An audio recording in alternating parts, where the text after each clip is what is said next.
Hello, hello, hello, and welcome back to Bravo While Black.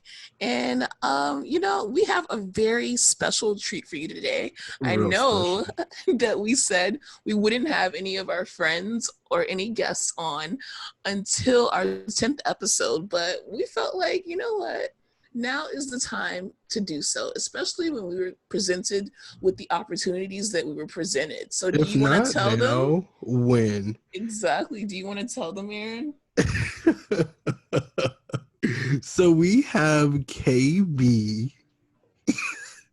the security guard from the famous Housewives of Potomac scene.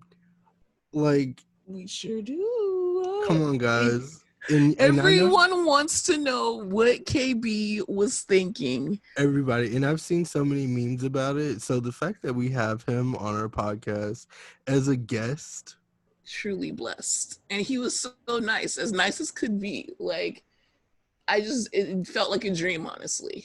he was a good time. And that's going to be at the end, guys. So listen to the end, if that's what you want to hear, fast forward to the end. But also don't fast forward to the end, because guess who we have as our first official guest, who is our up close and personal cousin. Okay, we have Taria from the What Else Is Going On podcast, and we have a good old time. And you know that our chemistry is 1,000% if you listen to her episode with us on it. So that was such fun. This time. Yeah, we get into a few things, and it's not your usual, the whole thing that you've been hearing all week about the Monique versus Candace. We touch on it a little bit, but we talk about other things too. We talk about Real Housewives of Atlanta, Nene.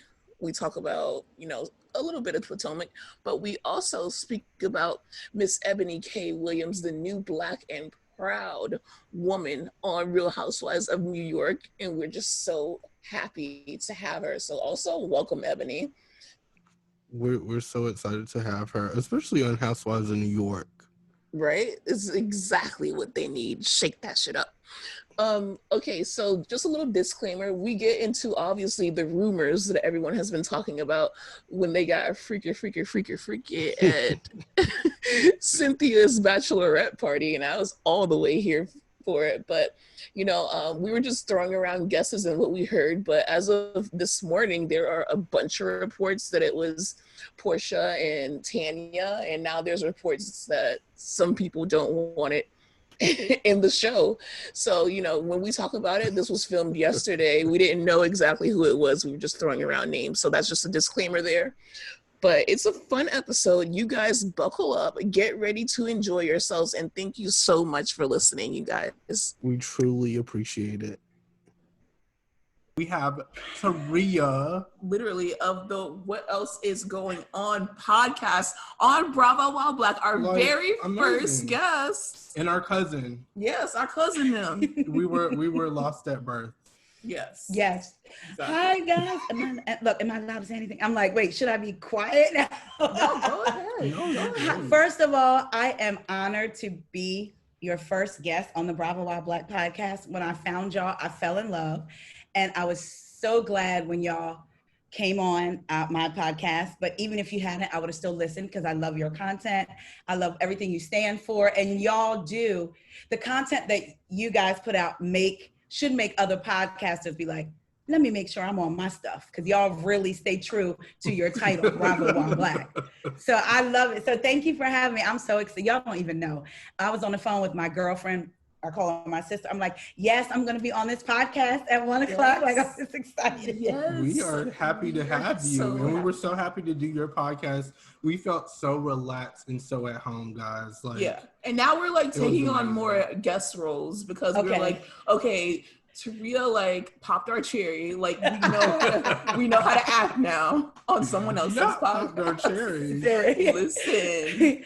Well, you always go back to your first, so y'all will be on a whole bunch of times. Well, wait, okay, you may not always go back. Scratch that from the record now. Y'all even had my husband laughing. He listens, and he was like, wait, did Kaya hear the music I played in the background when she was talking about? Yes, I heard it. And I wanted to talk about it here. So you guys, Taria is an Aries, but we happen to love Taria. Even though, you know, Aaron doesn't mesh well with Aries.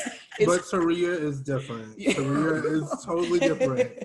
And then she's like, my husband is a Sag, and that's my mortal enemy as a Capricorn. Like, they don't care about nothing. And that was my biggest problem. So you know that Taria, she has professional editing. She has all the whole plan on Buzzsprout. We can go on her podcast for hours and hours. So her husband edits, and he's a Sag, and he heard me talking about Sages, and he thought he was a comedian, and he put some music behind that little Kiki. Let me tell y'all, I was minding my business in the living room. He's like, editing, he's like, come here, I want you to listen to this. And then I was laughing. I said, are you going to say anything to her? Like, Kaya, I heard you. He was like nope. He said, the music going to speak for itself. It sure did. When it came out, he said, did she say if she liked it or not? Like, no, and I said, oh, she did. Yeah. I cannot believe that the music itself read me for filth. Like, I don't have no clap back. Tell your husband he wins that round, but that's the only round now. He's gonna win. Girl, he was literally laughing, listening to you talk about Sagittarius. He was like, oh, we don't care about nothing. I was like, nothing. My son is a Capricorn, so that's funny. Like, and then the thing is, they're also very optimistic, and I'm like pessimistic, and I'm just like, these Sagittarius are worst enemy. I haven't even had a bad experience with the Sagittarius yet. Well, you're a Leo, really? So it makes a lot of sense. Okay. Well, if you don't like optimistic, like Aries, we feel like it's raining. Oh, but that just means things are going to grow. Because you guys like to, the thing about Aries, because my best friend is Aries. I live with my best friend. You guys always want to go somewhere. You guys are always down to go out. Y'all don't want to stay home for nothing. Y'all don't like, I'm just like, wait, I always say I want to be home. Y'all don't know how many things I did before our interview. My girlfriend will text me and be like, are you in the streets? I'm like, yeah, I'm in these streets. But Are you in the streets? I'm not in the streets now. I did like 15 errands. I was like, let me do this, let me do that, let me do this. But you have a good roommate. You have a good roommate then. She probably exhausts you, because I know I probably do, but he's a gay man. Oh, it's a guy. He always wants to go out. He is above a female Aries. They are their own little special. Something. A gay male Aries. Okay, so just know that sometimes I just be tired and I just want to chill. Well, he needs to be a housewife. A gay male Aries. He needs to be a housewife. It would be great. This is what, like, I think on the last podcast, I'm like, I would like to see gay men on Bravo. We would love to see that. We would love to see them have their own show. Yeah. You know, when you're asking for representation, we're asking for representation across the board. Yeah. Not just with a certain color or sexuality. Yeah, and especially because gay men carry come on. Listen, there would have not even had to have been a fist fight. They would have just cut somebody with their word. Security would have had to come in because of the words, like, you a little sharp. Need you to back that up. You know who I love? Right, exactly. We cannot air that. I love, and he doesn't, it's not that he does, I say he because he refers to himself that way, but the podcaster B. Scott, he is like amazing. I could see him as like I get most of the news, you know. Yes. Speaking of B. Scott, the Nene news of her being fired originally came from B. Scott, and she denied it. And she denied it. Yep. Well, if Nene is saying no, and if Bravo is saying, you know, she always has a place here, then like, what is going on? So then when she announced it, I'm like, B. Scott was right. Was right. When I first found B. Scott like a year ago, I went back. I said, let me just see. And I listened to all the previous episodes, like from years past. And he was always right about everything he said about Atlanta had come true because it had already happened. The note, who leaked the note. And the fact that she was like, first she said, I don't even know her. I mean, I'm not even a friend to B. Scott. I was like, oh, no. He tore her a new one for like, oh my God, probably like 6 months. Yeah, because it's like when you have the proof in the pudding, it's so hard to deny that. And you need You know, bloggers, like, well, the ones that aren't messy, they don't want to come out and like reveal their source or anything. Yeah, That's not something. It was like, but if you're gonna keep calling me a liar on national TV and social media, then I'm gonna have to come and defend myself. Yeah, exactly. I don't know if you guys are going to talk about it, but real quick, he's also where I heard about the he's Strippergate with the Real Housewives of Atlanta with Cynthia's bachelorette party. Okay. What do you think? Okay, let me tell you what the street's saying. Let me tell you yes, please. Saying. Okay. So I had heard, I got it from the Peach Report Daily because I want to shout out that Instagram. That's where I get all of my Atlanta news. Like, been following them before we even started this.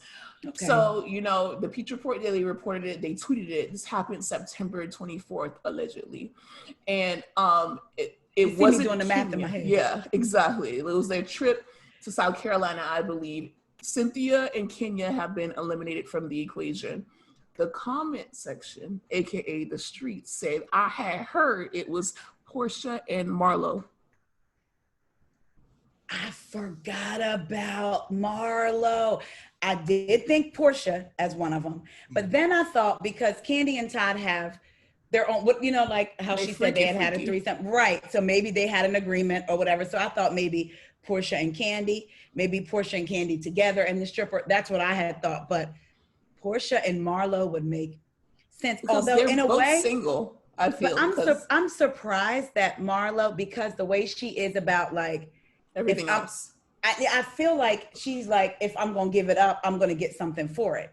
Not saying that that's a bad thing, but I feel like because she's very much about her coins, so it would be like that would be. She's like, let's make that clear. Right. So I would think that wow, that threw me because I thought it would be Portia and, like I said, either Kandi and possibly I was like, nah. Kenya, she too like sticking. I know Kenya is not, she's not doing. But I also thought the new girls maybe, but you know, one of them is I think divorced or working it out, something like that. I saw something on Instagram, and then there's a few new girls, but then also who was invited on the cast trip because they said it's the biggest cast trip since season I think 10. So there's so in Barcelona, right? Yeah. Season 10 was Barcelona. So it's like there's so many like people to freaking. So while we're on the subject of Atlanta, what do you think about what Nene said, her interviews that she's been doing? Because, you know, me and Aaron, we recently also had an interview with Reality Guy and he asked us about it. And I'm like, I want to help Nene or, you know, like me too, speak out or, you know, like, I'm not saying she's lying. I don't believe she's lying at all. She's been there years and years and years. But it's like, since she's not giving up details, I don't know. I can only go from how they treat the other Black OG, which is Kandi. And Kandi owns Bravo, basically, in my head. Candy's all over Bravo. So what do you think?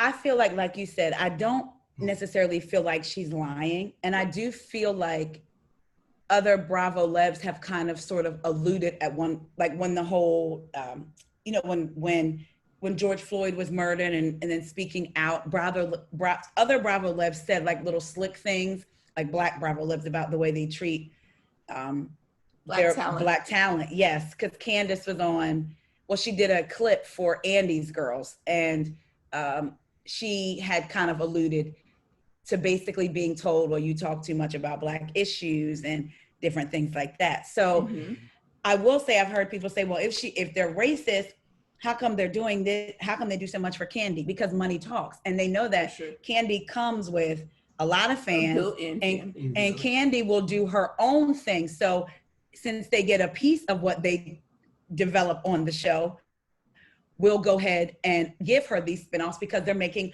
money off of her. So, you know, white people don't have a problem making money off of us. I mean, that just like when they booed the players, when they kneeled for the anthem, but then we're cheering them running down the field. So we know that they don't have a problem making money off of us. So I believe that they can still be, I won't say racist, I'll say maybe prejudice or discriminate or prejudice, I guess would be right. Yeah, towards us.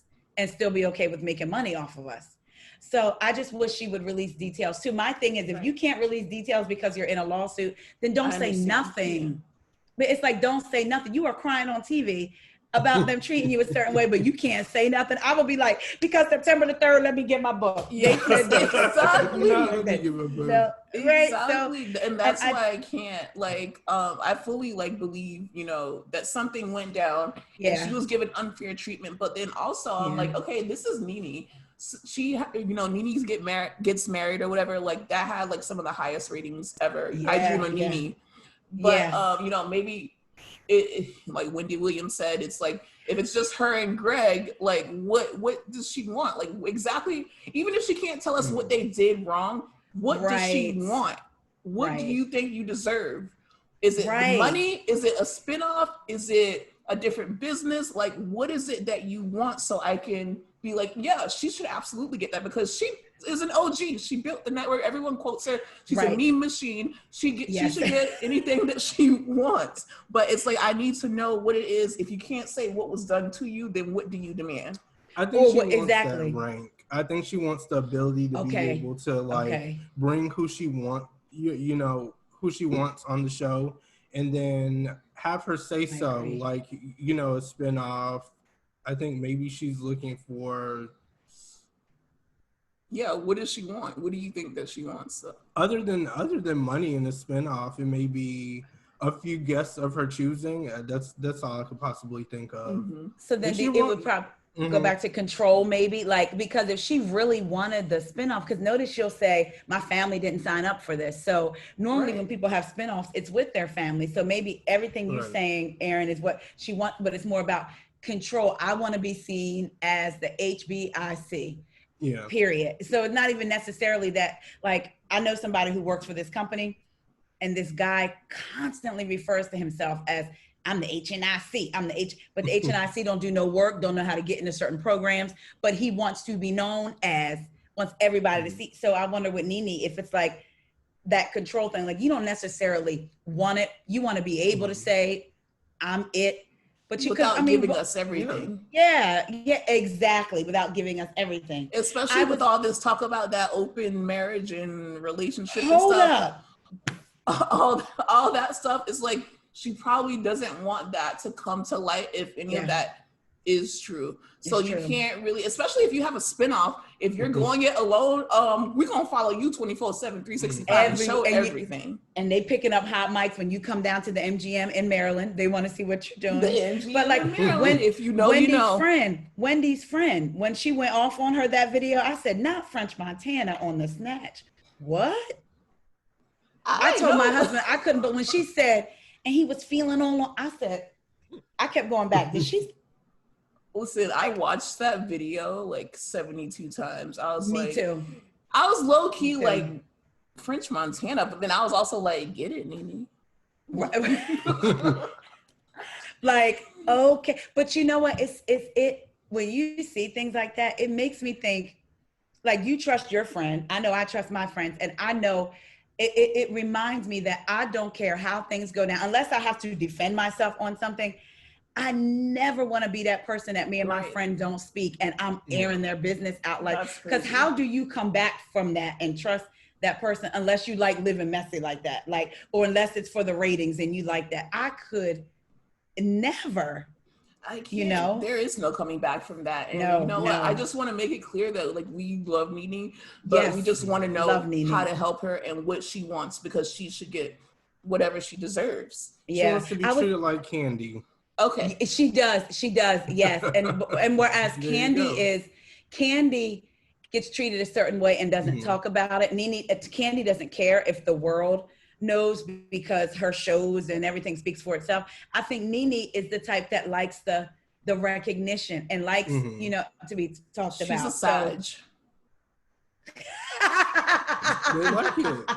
That's true. It makes sense. I mean, Kim Zolciak has her spotlight when it's time for her to come on. Who was watching that? Yeah, by the way, like, no shade. Who is watching? Okay, who is watching that? 11% of our followers said that they are watching it. 11%. I would love to know how it's still on air. Like, how is it still on air? And I want to know why all y'all 11% hit me in my DM, and I'll need you to provide an argument for me as to why you're still watching. I shared the responses, and that's what I'm so glad that we're on that topic, so we can talk about it. But do you see why Nene feels so disrespected now? Because Kim's so sick. Do you see why Nene feels so disrespected? Do you see why she feels like people are trying the shit out of her? Because, you know, you guys can look at this shit, but you guys don't want to see me and Greg, like, and my son, right? My other son. You're right, and watch them lie, because I feel like Kim be lying about a lot of stuff. We've seen her lie on camera, like, so I feel like she lies about a lot of stuff. Yeah, I would watch. I think Nene and Greg would be fun, because Nene herself is funny. Yeah, if she was Nene. Yeah. So tardy for the party. I would have to move over to CSI before I watch. I can't. I just cannot. Someone asked me what it would take for me to watch. Well, no, yeah, I don't really watch it. I watched it the first 2 seasons, and then I was like, okay, whatever. And then someone was like, okay, so if she was recording an album, would you watch it? And I was like, I would watch it every day. That might be fun just to laugh. Yes. Recording an album, whoa.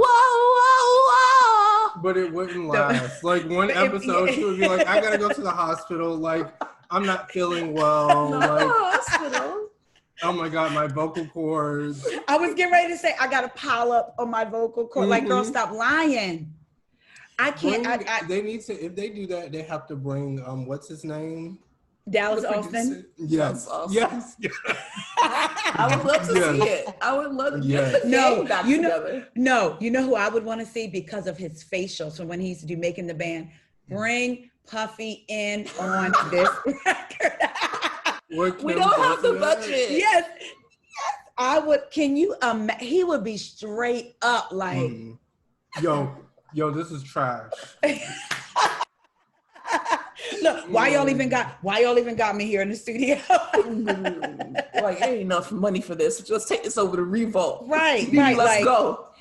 Record on your phone and keep it moving. Like, I don't see how people watch it. And then I saw today, and I didn't get to read it, an article where Kim talks about the season premiere of Don't Be Tardy for the Party, and she talks about, basically it's a leading headline, like a return to the Real Housewives of Atlanta. Girl, we don't want you. Like, no. I want Kim back. I want Kim back. And she said, Kim without Nene? Kim without Nene? No, not Kim without Nene. Okay. There's Kim and Nene, and then there's Nene by herself. Like she said, she wants the season 1 cast back. She wants everyone from season 1. So it'll be her, Nene, Sheree. I think it was Lisa Wu, Candy. Lisa Wu. Yeah. And she wants, what's her name too? Deshaun. Yeah. Everyone from season 1. Everyone from season 1. Let's entertain that thought. Listen, I still follow Deshaun. And Deshaun looks damn good. She's amazing. Yes. But your face, you were like, wait. Yeah, I just because, you know, I feel like we didn't get a chance to really get to know her. Yeah. Because she was nice. She was very nice. Why did you make that face? I'm just listening. Was she not nice? Yeah, she was nice, and that's about it. Okay. You Somebody saw what Nice did to Kim Fields. I mean, but then, Kim. Yeah. We brought this up on your podcast too, and we said I think we were expecting Regine. Yes, we were. We were expecting living single Regine, where if somebody pulled her chair from that table, it would have been a problem. You know who I wanted? Now that I think about it, Lisa Ray. I think you find a way to work Lisa Ray into every cast. Lisa Ray. I would love it, but she doesn't want to do it. But I feel like Lisa Ray is Diamond, and Diamond is Lisa Ray, just without the stripping. Like, she is. Listen, Lisa Ray could be a housewife for what she did when her sister called her to say happy birthday. That was a lot. I'm like, am I at the family reunion? Like, right? What's going on? Like, my heart, I almost couldn't watch it because my stomach, and I was looking at Brad's face, and I was like, do y'all want to air this? Like, right? Are y'all sure y'all want to do that? And now she's still like doubling down. She's like, we'll fix it in God's time, ma'am. You seen that interview? Like, oh, why couldn't you just be like, sis, even if you had to play it like, sis, I ain't heard from you. Thank you. Love you. I understand it's not in her to be fake, but that was a lot. But then it's like, at what point do you say, okay, you're not being fake, you're just being discretionary. Like, I'm not going to air my family business out like this. You know, like, listen, oof. That was so much. That's a tough situation. Exactly. I don't know. Ma'am. And I think Candy actually had the brat on her YouTube channel. Speak on it. Telling all her business. But I mean. Oh yeah. That was really good. Yeah. I'm watching it then. Candy's YouTube channel has actually, I watched a few things from it. And it's okay. The speak on it, especially when Atlanta is airing and she gives her own. Yeah, she's good. I've seen, yeah. And it's a shame because Nene tries, but it's still not, it's like, you have to come with like facts and just like Nene, she could be right, but just the way she presents it is just a little like people don't receive it kind of, you know what I mean? So where Candy is like boom, boom, boom, boom, she's boom. Like, I'm gonna keep it real and tell you what's really happening, but in the middle of this big ass hotel with all these people walking by. Why can we not record in your condo, man? In the actual condo? I'm like, did they split off a certain part of the hotel just for her to have this one power that has? Comfort? Somebody said kids are walking by crying, and I missed that part of it. Like I didn't hear the kids because I was so focused out. But see, this is why she needs the respect. Like she needs the power to just be like, you know what, I don't want Kenya on this season. Yeah. I would go for that. I'm learning because of this wonderful Bravo community, like people such as yourself and Mani, that certain people you have to have for the show. Yep. But then there's some like, okay, I can get with it. But then there's just certain people that just make my skin crawl. And Kenya is one, like, I really try. I'm going in with an open mind. She makes great TV though, and that's why she's such a powerhouse. Okay, so maybe she'll get me next season. I really, you know what it is? I had a near miss with her. So like about 2 or 3 years ago, I was interviewing a girl was on a popular radio station out here, right? And so they interviewed celebrities, whatever. I had rescheduled with her twice. So I get, it's called Silver. I was going downtown to where the radio station was.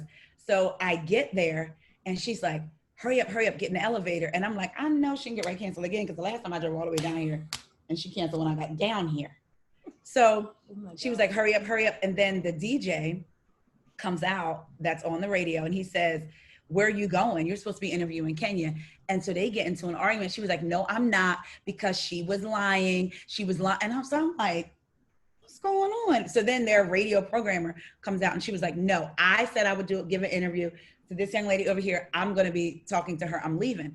So I get outside. I'm like, what's going on? So Kenya was supposed to be going to their radio show for like promotion, talk about the show, blah, blah, blah. The agreement was she could not give any other interviews until she did their show. Evidently, she wanted to go to another show that morning, lied about it, but they heard her on the radio. So they were like, the agreement that like the cop was like, you're supposed to come here. She was like, no, I didn't do another radio show. And they were like, I heard you. So the girl that I was interviewing, the other host was like, she lied. I'm not getting ready to interview her. So what? It's Kenya Moore. So I felt like that was a real life moment for me, showing me who she is. But then I've also heard she's really nice, but I just thought like, really nice. Okay. That kind of like, so I think all that compound with the way she is on TV. Yeah. I don't know. Maybe I would meet her and like her. I don't know. It leaves a bad taste in your mouth for sure. Yeah. But you know, or maybe I would trip her. I don't know. I know, I'm just kidding. Just accidentally. I wouldn't say anything. Aaron is just like, he's fine with or without Kenya. He just doesn't care. Because after seeing her too on the Candy special or whatnot, I just feel like she's not that genuine. Like that's what I feel. And her little, to me, you were shading Cynthia last season about her wine. Mm-hmm. Don't act like you weren't. That absolutely, I did not like that at all. And then especially that's her business. Yeah, she doesn't own it. No, exactly. She doesn't own it. And it's like, she's just like, oh, you know, with Kenya Moore hair care, she got so mad when Tanya did the thing. Tanya will be back as a friend, Marlo will be back as a friend. She got so mad when Tanya did that thing with the wig, you know, harming her brand, whatever. And then it's like, yo, you just aired out Cynthia's like not knowing what wine it is, not knowing what goes with what. So it's like, and that's your friend. That's hypocritical. Like, right. And then she went and she brought the cookie lady. Like, that was not a little bit of shade and a whole tree, but that's why I feel like she's great for TV. Right. Well, and then Tanya wasn't even going to talk about it until they were like, Tanya, you know, she was talking about you. And then she was like, oh, well, wait a minute. So it was like, she started that with Tanya. I know. I wish Tanya would just go for Canadian. Like, she can't do it. She Canadian. She's like, I cannot. But Drake can. Well, you know, Drake.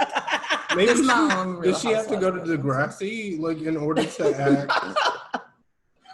Get a Degrassi next class. Like, I don't get it. That's crazy. I'm getting excited for Atlanta now. I will say. I mean, Atlanta has always been my top anyway, so I'm excited for them. It's just like last year there was Snakegate, and then Snakegate was kind of like, we all knew it was Giovanna even before the reports. Like, there's a snake in through. If it's not Marlo, it's Giovanna. But this, who is freaking on the low with strippers? I'm like, you go, girls. I don't care who it was. I'm like, go ahead. That's what I'm talking about. It's crazy because I wonder about Marlo and Nene's relationship, because Marlo is like, remember I feel like Marlo's seen the writing on the wall last season. She was like, I want to get to know these girls individually for myself. Before she was straight team Nene, and then she was straight team Kenya, and then she was back to straight team Nene. Marlo's trying to get her a spot. Yeah, Marlo. Yeah, but then that's what a lot of people said. They want to know why, why Marlo isn't full time.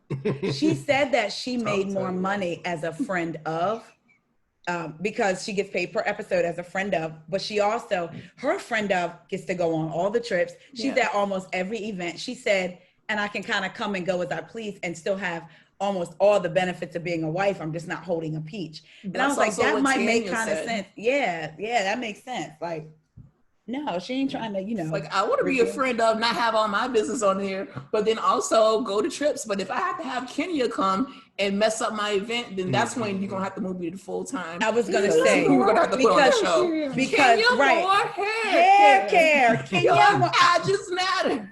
And see, that was funny to me because that's when I love Nene, because Nene was like, "Oh, you say I don't have edges, give me one." Like that, where she can make fun of herself.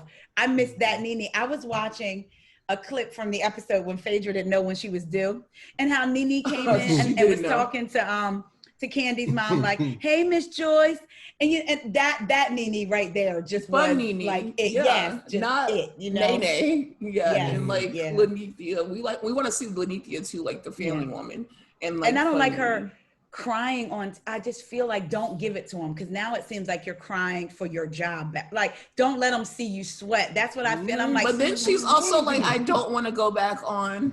And then I got a 6-episode order. So it's like, do you want to go back on? Did you want more than 6 episodes? What is it that you want?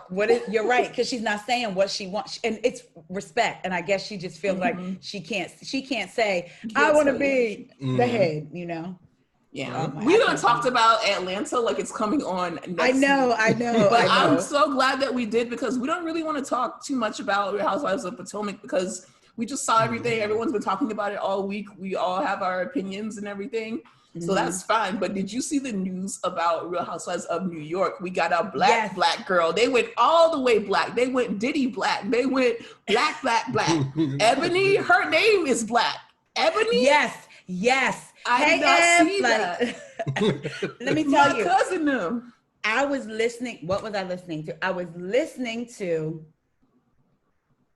I can't even remember what podcast I was listening to. And they made a good point. Oh, dag. I think the host his name is Zach Peters or whatever, but he was talking to another podcaster, and he was like talking about, was it New York?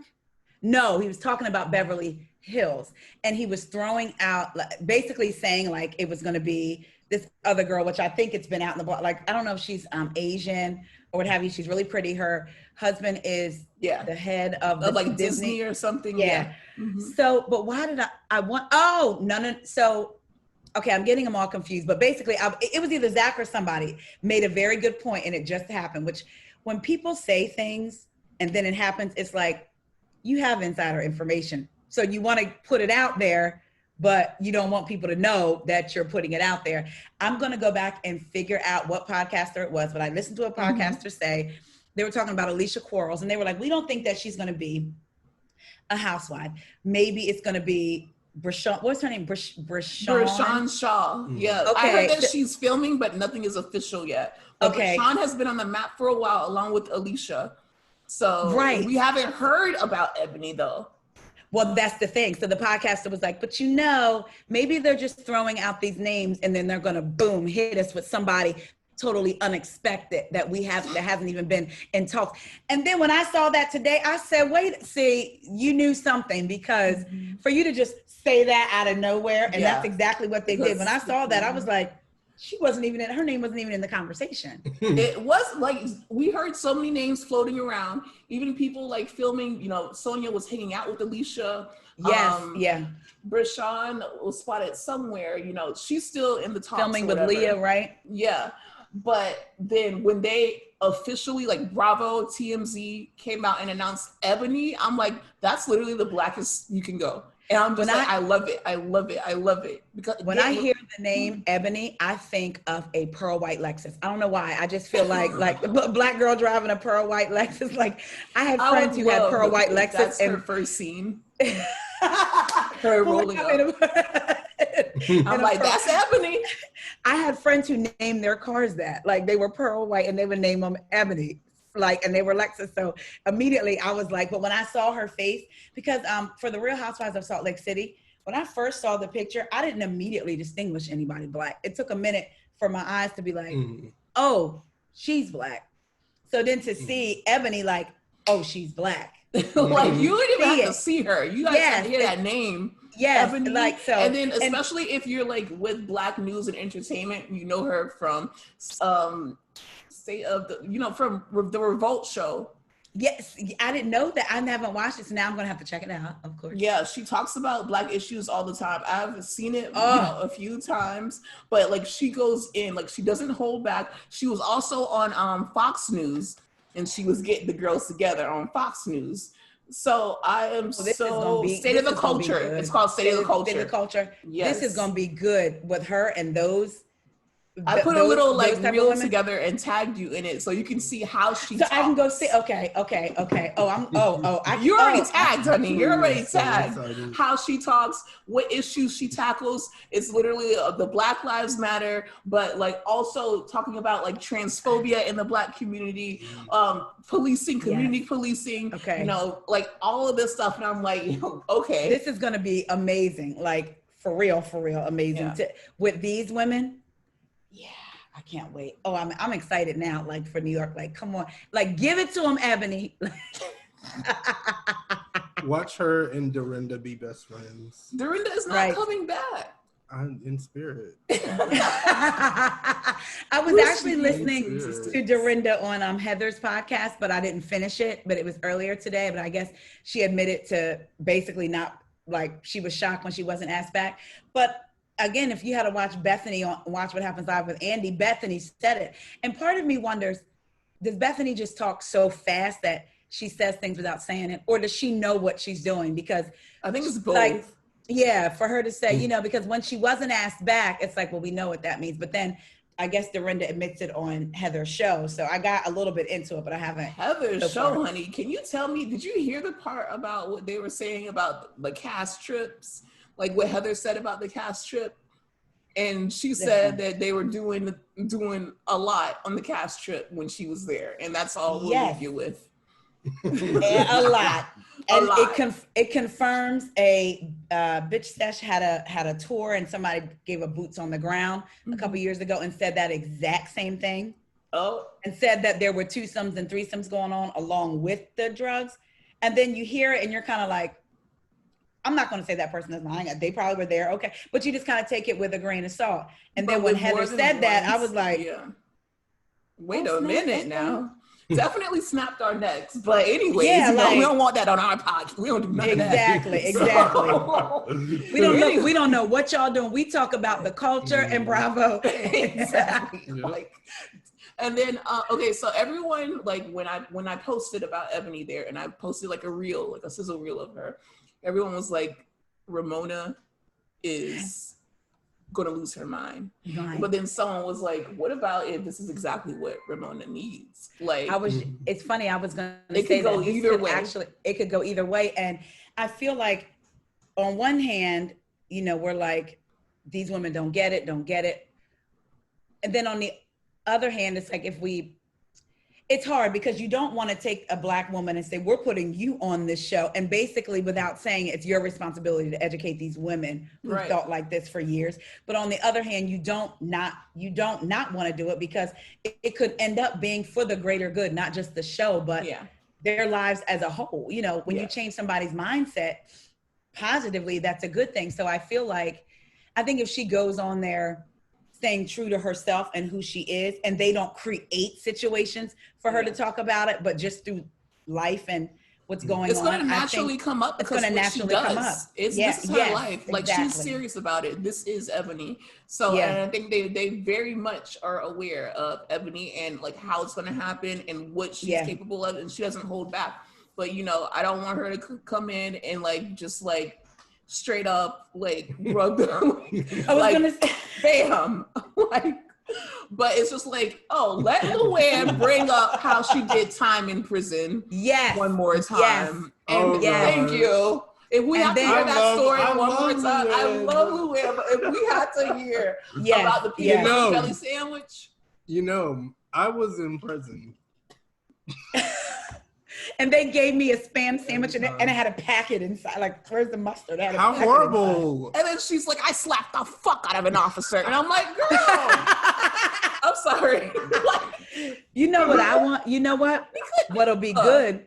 What'll be good is she comes in and then her and Leah are talking, and Leah is like, yeah, because I stand for Black Lives Matter. I do this, I do that. And then Eboni hits her with, well, yeah, because with the voting and da-da-da. Oh, wait, you didn't vote? Well, let me run some down to you, sis. Listen, we're so excited for this. See, if they're watching this, the producers have like some dialogue now. Because they're going to be running all through next season. My God. The producers have decided that they are now part of the cast. And I don't know if that's a good thing or bad. We have a new Black woman on Housewives of New York. They're going to be. And then apparently two. Yeah. So, there's one or two people coming. Brashawn hasn't been officially announced, but she's filming with them. We're just waiting for that announcement. But two Black women. They're going to And now, does Eboni, are they making a link with Eboni to anyone? Because I know Brashawn is with Leah. We haven't heard who she's connected to or if she's friends with any of them. But I did see on her page that Luann has been liking her pictures. But I don't know if she's just liking her pictures because, it's been announced or if they've been friends or what. But it's just something to look forward to. I wonder if Alicia Quarles would have brought any drama anyway. I mean, she's got a serious journalism career. So, and I heard her on a podcast and just hearing her and the way I was like, she's not, because she was very much like, because I'm friends with Luann and me and Sonia and it was, you could tell she's a journalist because she was answering without answering. Like they would ask her a question and she couldn't. And I was like, if she's not doing that now about things, is she really going to open up on the show? Because she's got a real career. Not that it's not a real career, but I feel outside of the job, outside of the job, some people need this job, and others have a career and they're doing it for fun. Like Denise Richards, she didn't need it. And even Eboni, she has a career outside of it, but when that career is that person, like a Dr. Wendy. So like, even though we're not going to go into Potomac, when Potomac was having the discussion about what makes Black women look this way and blah, blah, blah, blah, blah. Some Black women think like that. So if Alicia may be going in thinking, I can't look like these crazy white women here. So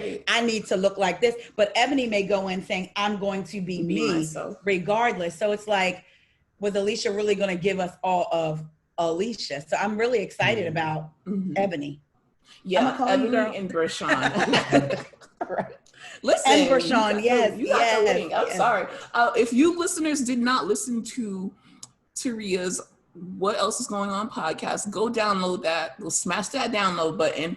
But she told us that she has interviewed Jamal before she knew who Jamal was from Real Housewives of Potomac, honey. So that was a treat. When he was my when I went to his church, and then yes. Now I'm like you are the fact that you guys are well connected, like you have a whole thinking about it. If that was us, you would not know how to act. It was funny because I know we're not going to touch on Potomac, but you know how we all think about things, right? Like, think about we can talk about it. We just didn't want to spend the time just going over the same thing. It's like we want to do something different. It's funny because I was thinking about that too. It's like what more is there to be said? And I have to be honest. I'm hearing so many different people recap it, and they're so stuck on the fight part of it. And I have to be honest. Growing up, I didn't grow up where you were always fighting, but I did grow up where if somebody come at you, defend yourself. And fighting is not out of the norm of my world. I'll say if I were to be out somewhere and somebody got into a fight, I wouldn't be like, oh my God, I'm so horrified. Like, oh my God, It's also not out of, I keep stressing this point, but it's not out of any of those housewives. New Jersey has been flipping tables and exactly. So it's not out of, my issue is people not looking at facts, just plain and simple. So it's not so much because people are so hardcore. I would never resort to violence. I would never. And I say, well, thank God you've never been in an environment where you've been forced to, or you was going to get your behind. Your adrenaline is pumping too. Yes. You just don't know. So, but I was thinking about something that Gizelle said, and I was like, girl, I was with you until you said that. But it came full circle for me. So you remember when she left the meeting with Monique and she said, me and Jamal have an image to protect. He's a pastor. So at first you laugh, right? And you're like, girl, that image has been, but I remembered something. So let me step back for a minute. So when he was a pastor in Baltimore, we all know the rumors and whatever that was going on. I know for a fact when he was wanted to be the pastor of the church in Atlanta, they didn't want him because of his past and because that pastor had a similar thing, but they were with young men. So, and then the pastor died. So that church already had scandal, and they were like, we don't want another pastor with scandal, right? So they weren't going to hire him. So they said he had some work to do. Now, I don't know the work he did, but I knew that. And then I just was like, okay, flash forward to Gizelle talking to Robin on her deck. And she says, Robin asked her, how did you guys get back together? And Gizelle said, I saw the work that he had to do. She didn't go into it, but that's what she was talking about. They didn't want him, so he had to do work. Now let's flash forward now when Gizelle says, we have an image to protect. I think she worded it wrong, but basically, he can't mess up at all in any capacity. You better not have no rumors. And if you're out hanging out with people you are a pastor, we've given you a chance. So you can't. So I think that's what she meant. And I'm not saying that I agree or disagree. But it made sense to me. It was like, that's what she meant, because of course, she's not going to fully say, I only know because I was here in Baltimore, and when you know people and, but the streets talk. When she said that, I was like, today, I literally was thinking, I was like, that's what she meant. She's got to protect this new image, because them folks will be like, because people think that pastors run the church. Pastors have a board. They have to, these churches vote on you whether or not they want you to be their pastor. It's almost like being the president of the United States. He can't make no decisions. We watch Greenleaf. I love how you just said it. we watch Greenleaf. No, she just made me pass out. Listen, me and I have to have a real moment. It's been on for what, 3 or 4 years, right? We started watching it. I could go on and on and on and we started watching it, and I made a comment and said, this seemed a little close to home. I can't, I don't know if I can watch. That's what I'm gonna say. So I think that's what what she said. I still wish she hadn't said it though, because it that came blew off up girl. like that blew up immensely, because it's not only are people going to dig into the past to poke holes into it, but then he also has rumors this very year. This was filmed in October of last year, but earlier this year in March to May, there's more rumors out there. So you could just look that up. I'm not going to repeat them, but it's just like, it's always going to come back when you do the clowns. It's going to come back to bite. As far as when they go look that up, I will say with that one, evidently, this was the first one where he refuted and served them paperwork for lying or for allegedly. And when that came out, my husband said, oh, that one's probably not true, because that's the only one. Because I was like, here we go, sir. Like, I mean, because at what point, but like you said, when you do that kind of stuff continually and it follows you, I'm not saying you got to keep atoning for it, but if you think people are just going to be rooting for you, like, come on. Can you also just stop?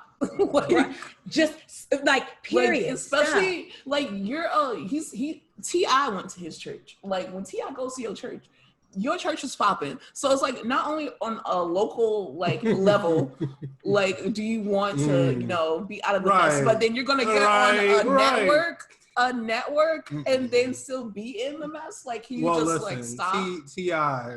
is not. Well, he's not the best example at all. But at all. I'm talking about he's a celebrity. That's it. That's all. Kanye was there too. Kanye did Sunday service. Yes, he sure did. I love Kanye, and that's all I'm going to say. But, don't vote for that fool. What's going on in Don't vote for that fool. Well, and now, the one thing I did say, you know how they say something good comes out of it? It's crazy, because Kanye gave money. And this is what I mean when it's like, people, you really got to pay attention. Kanye gets invited to the church, does Sunday service. They raise all this money, right?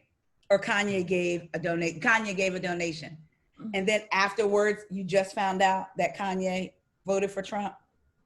Sir, you knew that. Like, come on. As smart as that, because he is a smart man, you knew that. But he took the money and gave it to an HBCU.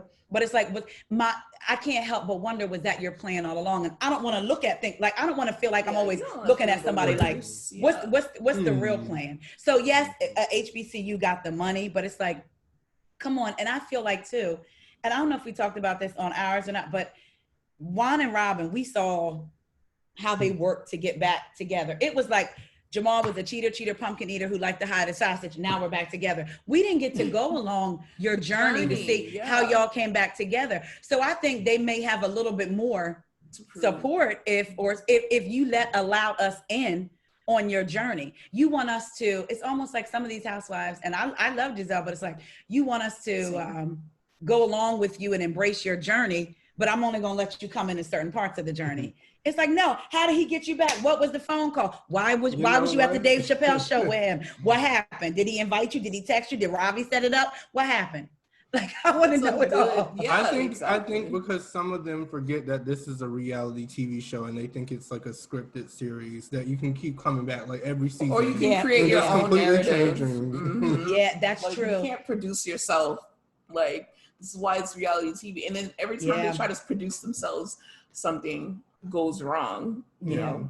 But it's funny, I listened to I do remember this, the Bravo Daily Dish, and one of the Real Housewives of Potomac producers was on there. And a couple of days ago, he was funny, and it explains a lot about Gizelle. He said, I love Gizelle, we're friends. He said, but Gizelle is something else. She's the type that'll call you and be like, let me tell you what happened. And he would say, Gizelle, that's not how the story happened. And she would say, oh, for real? All right, then bye. So he would say, she's a lot. He said her memory isn't good. And he said, she's really sweet, but she's a lot. And then he said, randomly during the all right, bye. During the season, she was dating Sherman. Evidently, it was like they were filming confessionals or whatever. And I think he said she was either texting Sherman, calling Sherman. And he randomly asked her, what's up with you and Jamal? And she was kind of like, huh? And he said, working with her all these years, every guy that she dated, she compared to him. Like, basically, she's still been in love with him this whole time. And that he's the only one that can. He said, I love my Gizelle, but she is a lot. And your average man, she's a lot for your average man. And Jamal's the only one that can, I guess, handle her. Yeah. So I was like, it was interesting. That was interesting to me because, again, living in Maryland, I always heard that he always wanted to get back with her. And that's just what I heard through the streets or whatever. So, I mean, I hope that they work out, and I just hope that they, like, their she kids did kind of say, okay. Yeah, because it's like, not only do we not know how you guys hooked back up again, but when you came back, your kids were also not sure about it. So it's like confirming how we thought. But she did say that, you know, she took a look at her life and she's like, well, who would I want to do all of this with? Yeah. And, you know, on the new show, the Bravo chat room show, you know, which you guys should be watching because Portia and Gizelle is on there. Mm-hmm. The other two aren't bad, but, you know, we represent. Yes. So she, exactly, thank you. The National Black Sign. So she said that she took a look at her life and she's like, who would I want to go on these trips with? Who would I want to see the world with? Who would I want to raise my kids with? Who understands me the most? And I'm like, I definitely get that. And she talked about her dad. Her dad is like, you know what? If we got remarried, you know, no matter what he said, he's happy for me and he would walk me down the aisle. So, you know, I definitely understand that she, you know, explains it more. But I heard that Jamal doesn't really come around like that all season. So it's just like, if we got to see them together and see the chemistry would also be a part of it. And I hope that, you know, they stay together this time and everything's kosher and it's cool and they can be a strong power couple. Yeah, because Gizelle it's like that girl. I love Gizelle, but we got to call her out, you know. And it's a Black family. We don't need no more hits. Come on, listen, do right by her. Like, we don't need no more. Like, we don't need no more hits of that. Because you almost feel like we can talk about it, but y'all can't talk. You know what I mean? Like, come on. It's because when you see, there's so many Black families that aren't together. So when you see ones trying to come back and ones that can be successful and could maybe be a branch to bringing up other, you know, because they're both very influential as far as, well, they can get indoors. They can get in rooms now, like Gizelle's on Bravo, so she can get in rooms and talk about Black Lives Matter. And Jamal has been talking about it. So it's like, we want to just see y'all work, like, do the right thing.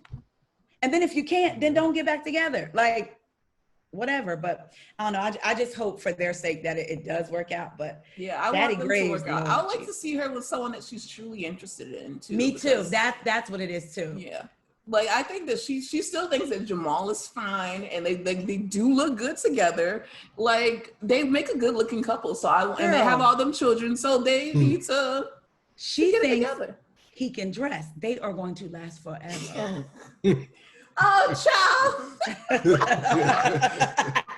And we'll just leave it at that. We'll leave it at that. So let's start talking about and let the church say amen. But, amen. Let's talk about you. Like, tell us, like, you have your other podcast, which is, you know, tell us about it. And then also tell us why you decided to, you know, make a Bravo podcast.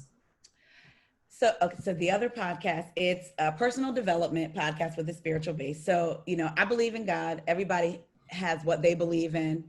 But I know for me, that's what centers me. That's what, you know, when I feel like, you know, life is going off track, you know, that's what gets me back to, I believe, you know, my center where I need to be. So I feel like I had a lot of different life experiences that sometimes people may look at you and be like, oh, what, wait a minute, you went through that or you did that.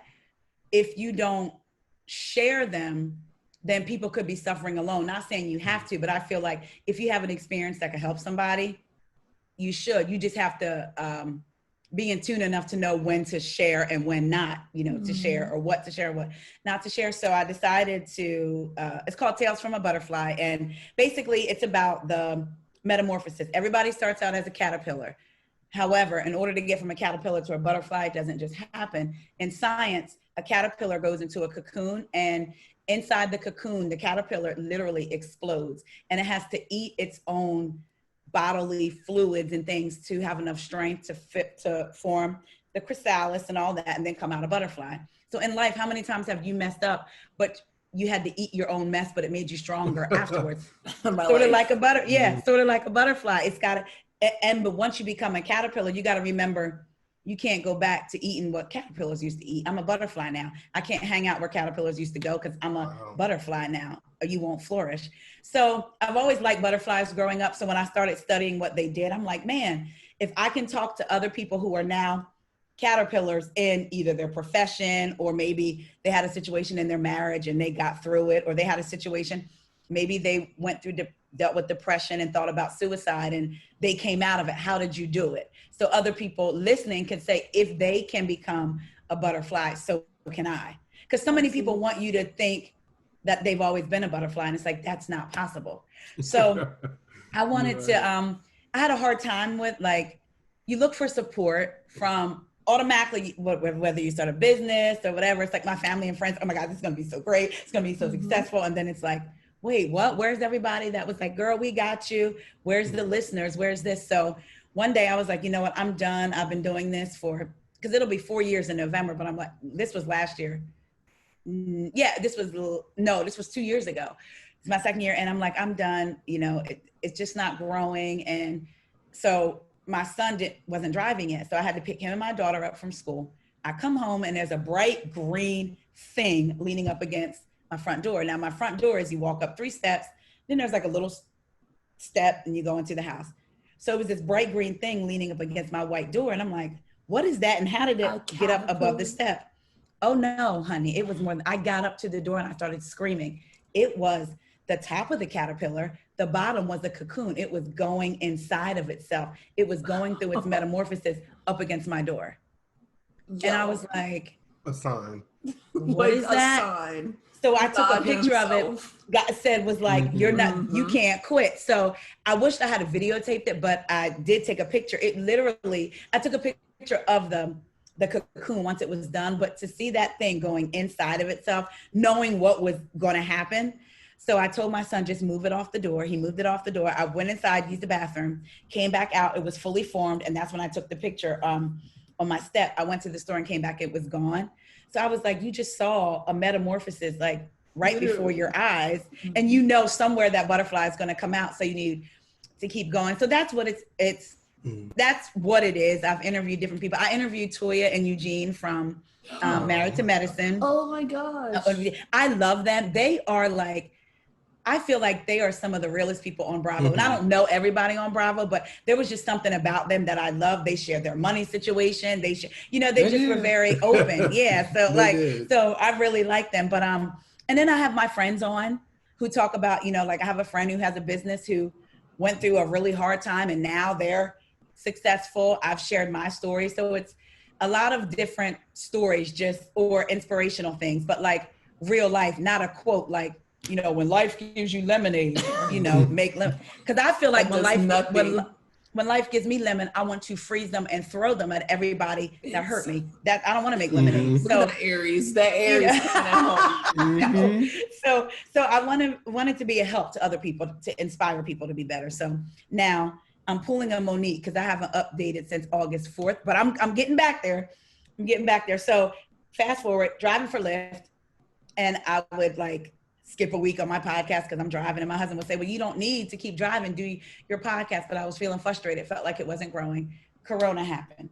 And in the meantime, I watched Bravo. Atlanta was my first love franchise. First love. Yes. It's like I feel like me and my first love broke up, meaning it's gone. But anyway, we talked about that. But I would watch Bravo with my husband, give him my views. He would give me his views. I would try to find other friends who watched it. There would be people who act like they didn't watch it, but as soon as you brought up an episode, they knew the whole episode. Like they're too good for it. Like, they're too good for it. Like, come on, right. So then I would be talking about it and I would hear other podcasts and I'm having conversations with them like, no, you missed this part. This is what happened. Like all in my car or whatever. So when Corona started, I stopped driving the first week in April. And I was like, I can't, because my husband already has to go out and work with the public. He's a fire alarm inspector. He fixes also the alarms in hospitals. So it was already enough to worry about him. I couldn't bring something home to my kids have asthma. So I'm like, I can't do that. So I was like, I really should start a podcast. There's a fly y'all that got in here. I swear to God. Yo, I hope it's not the Mike Pence fly, honey. It's the Mike Pence fly. Devil, you're a liar. But so if if you see me swinging. But so I told him I wanted to start another podcast with the other side of my personality, not just the other one. But I didn't want it to just be about Bravo recaps, because Redacted Schroeder had done her thing. And I had so many issues with that and examples that in real life, what could have really happened. So I was like, why are none of these other podcasters, and they weren't Black, bringing up, this is why this is dangerous. So I'm like, there's gotta be, and I didn't know there was more of us, like you guys and Monty. Like, I hadn't found Monty until later. Mm-hmm. You know what I mean? So I'm like, wait a minute. No, I did listen to, I had listened to Monty, and I forget what happened. New phone, you know how that whole thing downloads, lost everything or whatever. So, and I never remembered the name of it, but then I found her again. So glad I found you, Monty. She's the Avenger. Yes.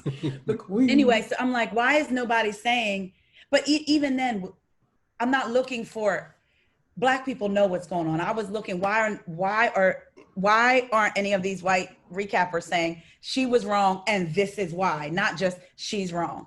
So I'm like, what do you think if I do a podcast talking about the things I love, but how it ties into our real life? Because at this point, my son got accepted to a college in Orange County. I'm looking at what's going on with the Real Housewives of Orange County. And I'm like, whoa, this is really colliding with my real life. Like, imagine if these women don't care nothing about Black people, and I'm sending my son out there, and 5 young black men had just been hung in Orange County earlier this year, and they labeled them all suicides. Like, this is kind of like, and I'm watching women from that county, and I'm watching Bronwyn say, hey, none of my friends agree with what I'm doing. And I'm like, well, are you talking about the people who live in the county, your friends, or your castmates? Either way, I'm sending my Black son to be in an area where y'all don't think his life matters. If something were to happen, there'd be no march. You may would rule it a suicide. So I told my husband, I really want to talk about these things. So he was like, all right. I recorded like 2 episodes, and he was like, well, even though I don't watch in depth as you do, I don't know if they really make sense. And I was like, well, forget it, I'm just not doing it. So then he was like, I'm not saying don't do it, but maybe you need to figure out a different way. So I was like, I'm just not gonna do it then. I get it. Yeah. You know, because when you're a creative, it hurts sometimes when somebody says, questions your work, because your work is you. So I'm like, all right, you know what? Take a deep breath. And I sat down, and I didn't want to have to do outlines, because for my other one, the outlines could take 2 and 3 hours. And I'm like, I don't even know who's listening anyway. Why am I doing all this work? I don't want to do that for this, but I made myself do it. And then I did my first one, and he said, yes. Then I did the second one, and he was like, yes. That's just your process. You have to find your process. Yeah, and that's what I was just trying to be lazy, because I know with Aries too, I know this about, we like to start things. I mean, we are the first sign in the zodiac. We like to start things and then kind of hand them off to somebody else, or a lot of, this is a great idea, let's start. And then you're on to the next thing and on to the next thing. So I wanted to circumvent the work part of it. I just wanted to talk about everything, but I didn't want to have to do a whole outline, but you got to work, you know, sometimes. So I kept doing it, and I was like, I love this. And then I started meeting people. I interviewed Hannah Brown, and then Sarah, and then Monty. And then I saw Bravo While Black. Monty had posted something. I'm like, who is that? Click. Wow. Downloaded all your episodes and was like, I love them. And then I would be on your comments, and then I met Amanda from It's All Happening. And it just, I found myself in a community of people that I've never been walked into something where people are doing the same thing in some form or another, and still embraced you and looked at it like, hey, let's lift this person up, versus, hey, we're not going to tell you how to get in. Because my kids were in entertainment, so we could be on an audition and be talking, oh, what agency are you with? Oh, an agency. Like, well, clearly we all are. We're here. We're just, so it was that mentality of, I can't tell you because there won't be enough room for me. And like, so when I came to this community, it's so like, different. You want to come on our podcast? Hell yeah, we can go on your podcast. Yo, how many downloads you got? How do you do this? Blah, blah, blah. I'm like, thank God, because it's like, if we didn't have the help of the Bravo meme podcast community, we would not only not have any followers or listeners, we just wouldn't even know how to do what we're doing. Exactly. And you guys, like, even you guys gave me advice as far as about doing different things, and, you know, make sure you're staying engaged, and like, people can tell when you're just detached from it and you're doing it just because versus this is what you love to do. You guys gave me advice, and it was funny because I even mentioned that to Corey. I was like, guys, I have the tea burps. I swear, every time I'm on a mic, all of a sudden I got a burp. I didn't have to burp before I got on. I usually do this podcast in bed. So right now, I feel like Gail King. When you told me that, I love that. I love that. But you guys gave me advice, and I was like, you know what? They're right. Like, when you love to do something, I couldn't let people say, you're always on your phone. Well, yeah, because I'm actually doing something. I don't have to explain. I could just say, yeah, I am. So being more engaging and talking to people and meeting different people. And I had said, oh my God, Kai and Aaron said, you know, when you're engaging and your engagement will go up and you'll get to know people. And I'm like, it's happening. I'm meeting people. So that's kind of what brought me to Bravo. And I think part of it too is listening to recappers. We all make mistakes on a name, but don't recap a show that you don't care nothing about. Or to me, I don't even understand how you can, and how can you recap a show and talk about the growth of the person if you haven't watched from season 1 to now, you know? So, and I felt like, as far as a lot of the Black shows, I would hear different words being thrown around about Black cast that I didn't think were true, but the person recapping didn't understand the community. Mm-hmm. And didn't understand where maybe that person was coming from. And I'm like, no, I really don't believe that's it. But again, I didn't know us were out there. Yeah, so I'm so glad to have found you guys. Too. And I'm probably talking in circles. We found you. No, we're so glad we found you. We feel the same way. And you kind of went on the same, you know, journey as us, except you have a lot of bit more experience than us. And we're just so glad to have you, and we're so glad to have this freaking community. It's so awesome. We charted for the first, well, I don't know if it was for the first time, because we didn't even know about how to find the charts. Like, we didn't know anything about it. And then Monty like pointed it out. I'm like, oh, my girl. You know what I wanted to say. Yes, but yes. She pointed it out. She's like, Bravo Black is on the charts. And I'm like, Aaron, we're on the charts. I couldn't even believe it. What? Right. Like, I had to like look, and then go ourselves and look. And look. Like, but it's funny about the charts. You get I signed up for Chartable back with my other one. So I would get podcasts every week and be like, I mean, why am I even looking? Like, not, you know what I mean? So with this one, it was funny because I didn't know what to label. I know what my other one is labeled under, like, either religion and Christianity or spiritual or something like that. So this one, I wanted to be first a lawyer and then a newscaster. I was like, well, I want to give news with the podcast. So what do I do? But it's also entertainment. So I put it under entertainment news.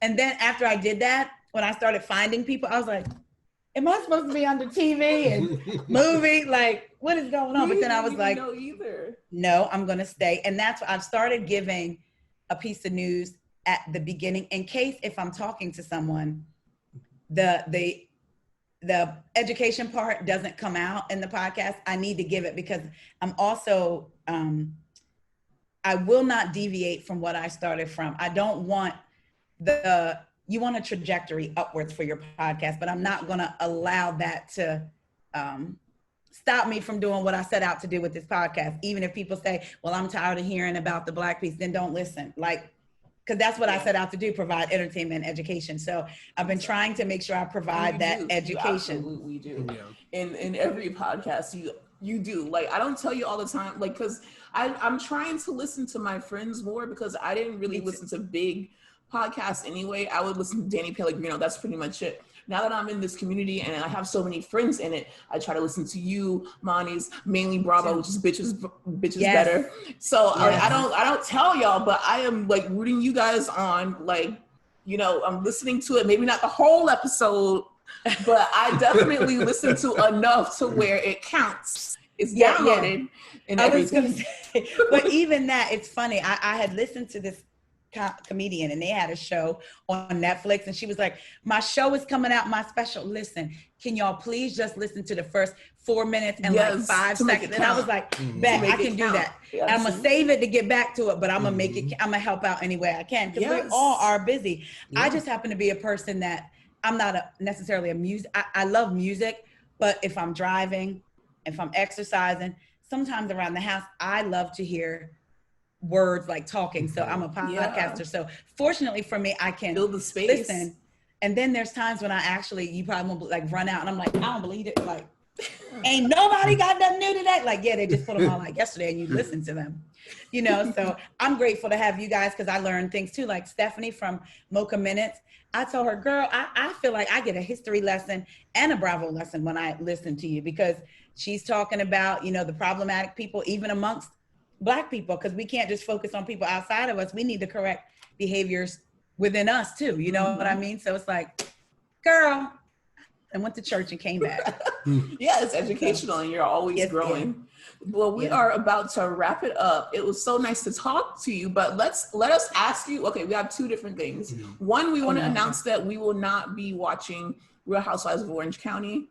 Period.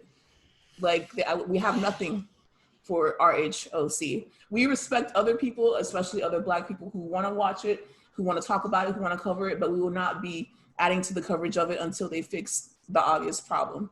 And that's that on that. So if you would like to add anything, if you would like to say.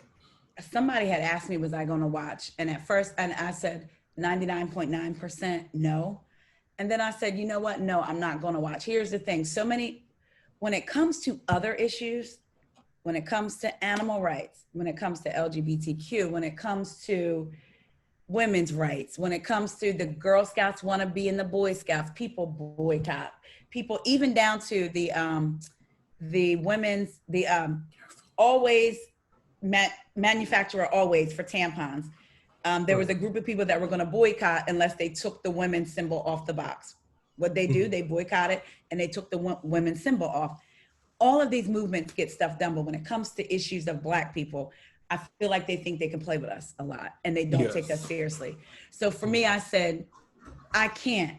And to stand in solidarity with you guys, Bravo Wild Blacks, anybody. And like you said, I'm not upset for anybody who does watch, but for me personally, in order for me to feel good about not supporting them, I can't not support them, period.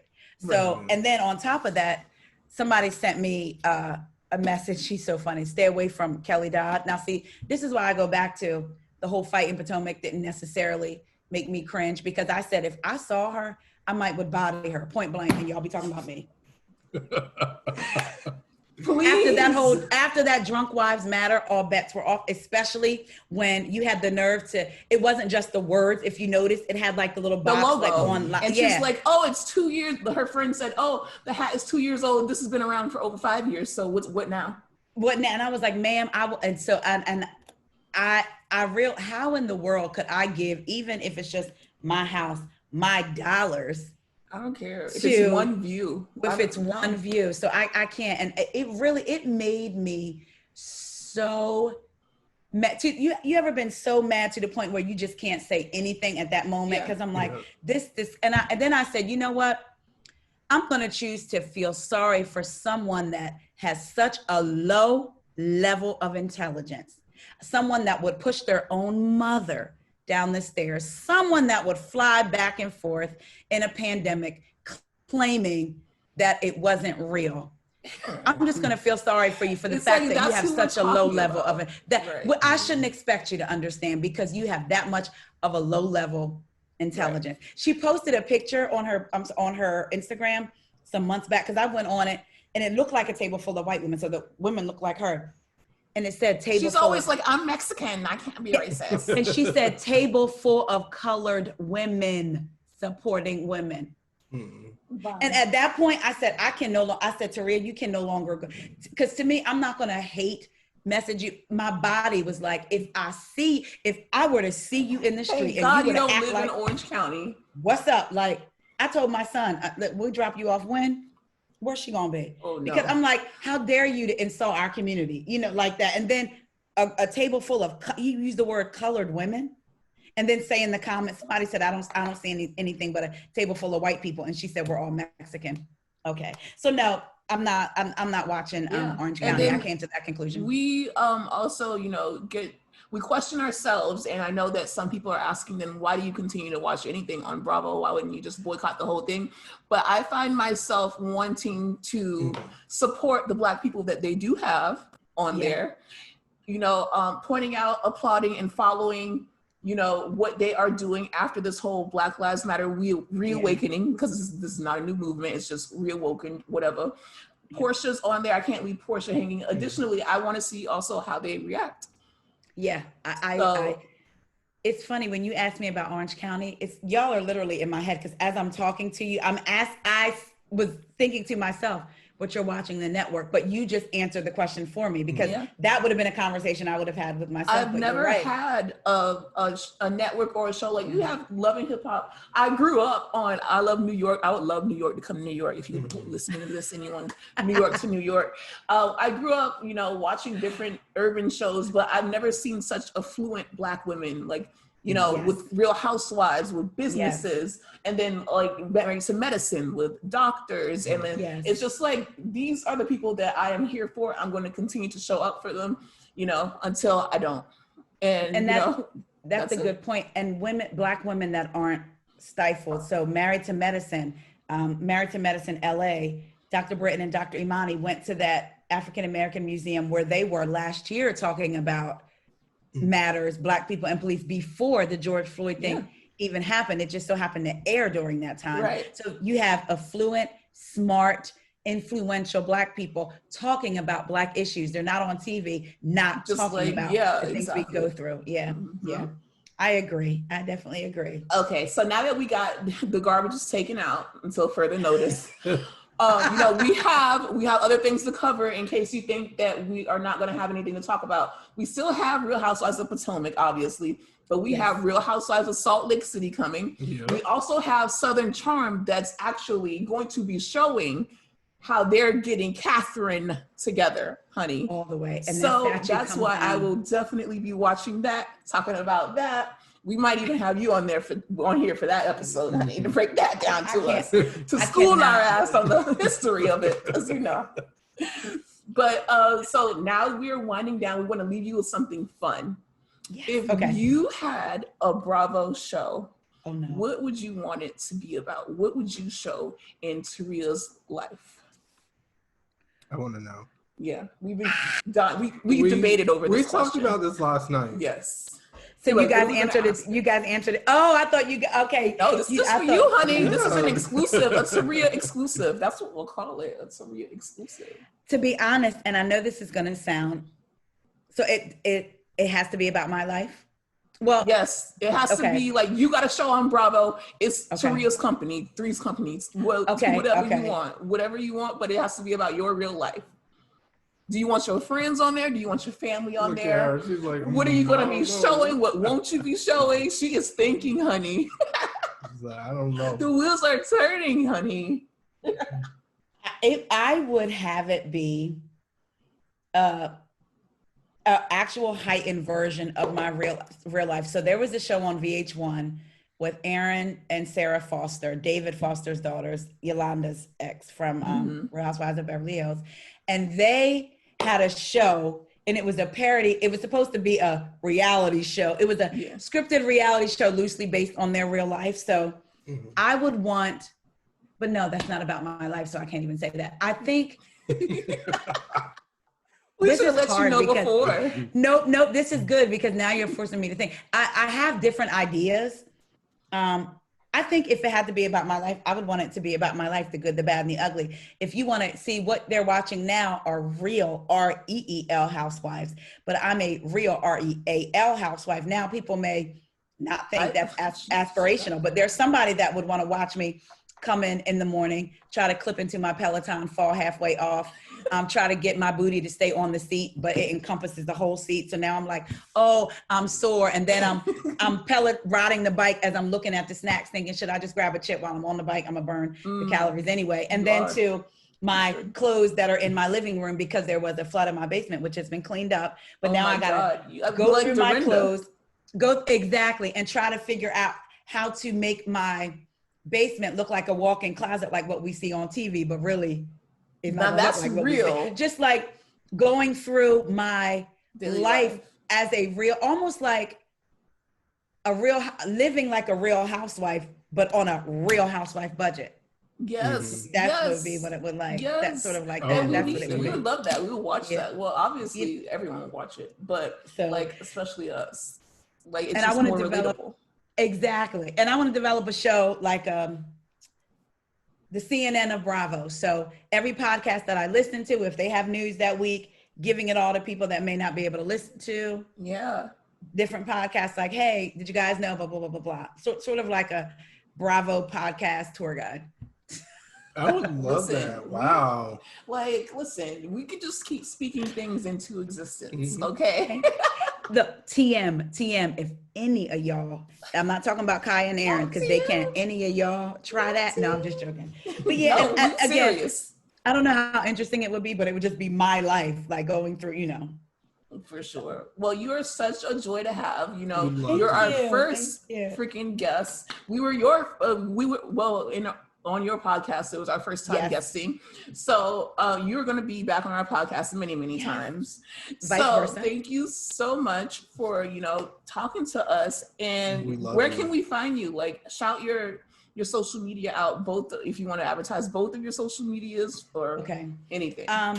Instagram is at WeGo Podcast, acronym for what else is going on, WEIGO Podcast. And then my personal is at T like Tom, S like Sam, Faison, FAISON, Twitter at TS Faison.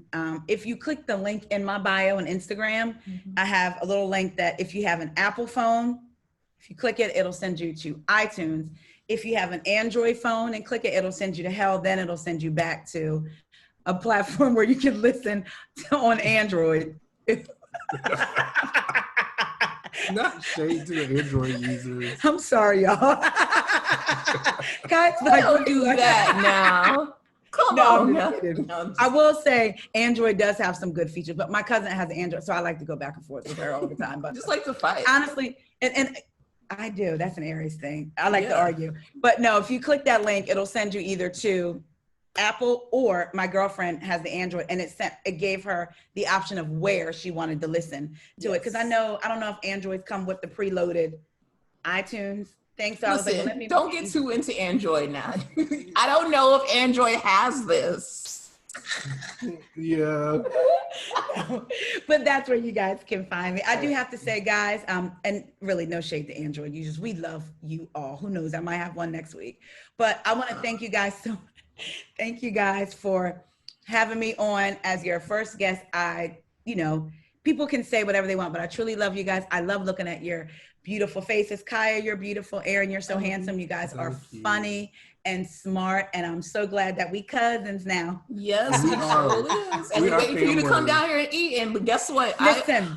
I left during the podcast. I left to literally get our food. Because one thing about us, you know we're about to eat. You already know. One thing about us, we gonna eat.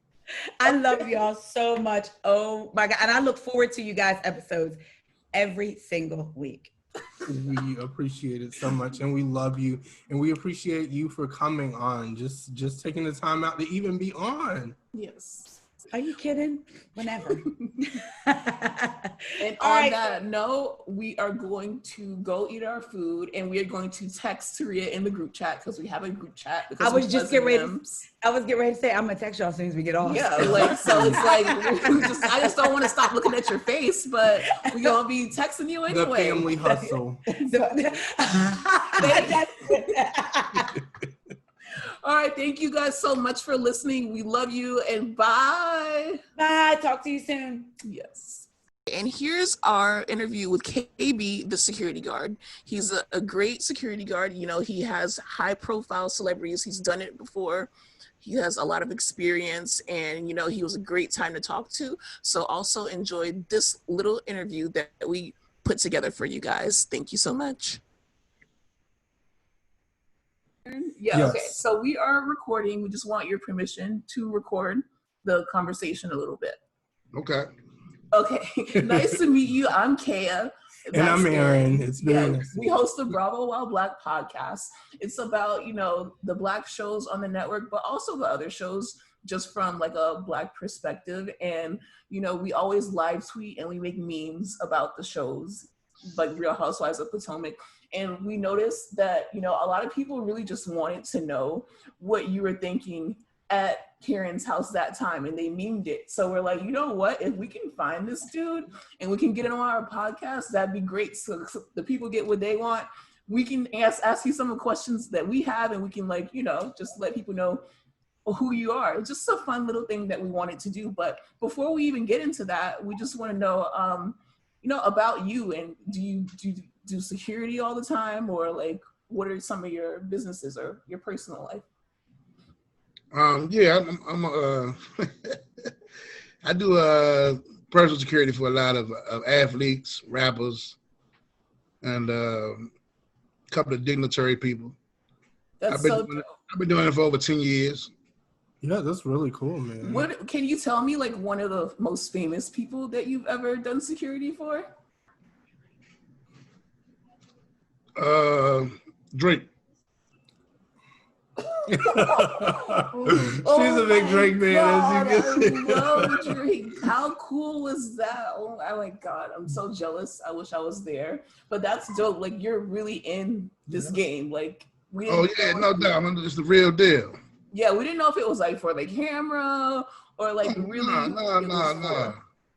Okay, so one of the best in the game right here. Okay. Let's So believe that. if any of our, if you are a top profile celebrity and you happen to follow us, we got our man right here to hook you guys up. That's right, exactly. Not only in DC, I travel. Oh, get around everything. It don't even matter. Exactly. Okay. Is Bravo a network that you actually watch? Like, do you watch any shows on it, or? Honestly, no. I just started watching. You know, after I got the call from Gizelle, you know, I started watching it if I could try to see what's going on. Right. Other than that, so you did your homework. That's good security. I mean, that's part of my business. You know, you got to know what's going on. Okay, so if not Bravo, what are some of the shows that you look at on TV? Are you much of a TV person? I watch a lot of ID channel. ID channel. First 48 on A&E. That's my favorite show. That's real stuff. Like, that's really scary. People going missing. People getting chopped up. But you know what? It's real life. Like, real life. Yeah. It's scary. Yeah, especially with what's going on in this climate. It's just like a lot. Right. Mm-hmm. Okay, so you are known as KB, but are you known by anything else? Do you go by like your first name, or would you just rather be known as KB, the security? No, I just go KB. That's all right, that's dope. So KB, aka the sex symbol. Oh, you heard that right here. You heard it right here, baby. This is so perfect. I'm so glad that you agreed to do this. We can't thank you like anymore. We can't. So when you entered Karen's house, like what type of energy was it once you guys arrived? Once we arrived there, it was I mean, you know, the lady, they just was waiting for everybody to get there, and I was just kind of listening, trying to figure out what's about to happen, because I really wasn't sure of everything was about to go down. Right. Like, I didn't even know they was gonna have me in the cameras like that. You know, I thought I was just gonna be in the background like normal. Right. So did you even want to be on the cameras, or? First I really didn't, but then I said, why not? Why not? Right. Since you have the opportunity and it's there. Yeah. It's there. Did they offer you any food? That's another thing I want to know, because you were doing all that security. Yeah. They should have offered you some chicken wings or something. Whatever they had. They had, it was early in the morning. They had no chicken wings, but they had some like some croissants and fruits. Did you get any of that? I drank some water. That's all I did. I didn't I would have ate all of that. I'm sorry. But I ain't gonna lie to you. If they had some chicken, I'd have went on that chicken though. Oh, trust me, who you say. Definitely. And were there any scenes that you found yourself maybe about to laugh because like it was just too over the top or too much? Yes. The whole, honestly, almost the whole time I was about to laugh, especially when the girl, what's her name? Monique, the girl Monique. Yes. But she came in, got to talking, and she got to crying. I thought it was like fake. I thought it was very phony, you know. Oh, that's interesting. I actually laughed, but they must have edited it out because I didn't see it on the show. But I was mic'd up. This is what we want to know. Like, there's a huge debate. They're saying that there was other security on set at that time. Was there other security there, or were you the only security person there? I'm the only personal one. Okay, so they had security. They had people that was in the house, you know, but I was the only personal security. Okay, so can you tell us do you have a working relationship, Gizelle, prior to this incident, or was this the first time that you? That was the first time I dealt with her, but she's had dealt with people that I work with, and they called me and just recommended me for the job, basically. Okay, so have you been watching the last few episodes, or at least the last episode where the fight went down? I watched the whole season. Okay, so what team are you on? Are you Team Candace or you Team Monique? This is a very important question. We need to know. Everyone wants to know. You can also be Team Nobody. Because we're Team No One. We don't really know what happened. Well, yeah, I know one thing. I think the girl Monique, I think she kind of crazy. I think she, I don't know, she just seemed a little wild to me. Try to always play, like she kind of innocent or something, but she just very, she was provoking a lot of stuff. Oh, you know what I mean? Okay. That's my, Yeah, that's your personal opinion. Everyone has their teams and everyone has their personal opinion, but it's just good to know someone who is like in, the environment. Everyone wants to know, they want to know how much you got paid, but that's very ghetto to ask. We're not going to ask that. We're not going to ask you that. Did you get paid? Yes or no? No, she took very good care of me. That's all I know. Yeah. Very good care. Did you guys hear that before you say anything about Gizelle? Gizelle paid him for his job because it's a high-profile security guard here. So you can't get this service for free. Exactly.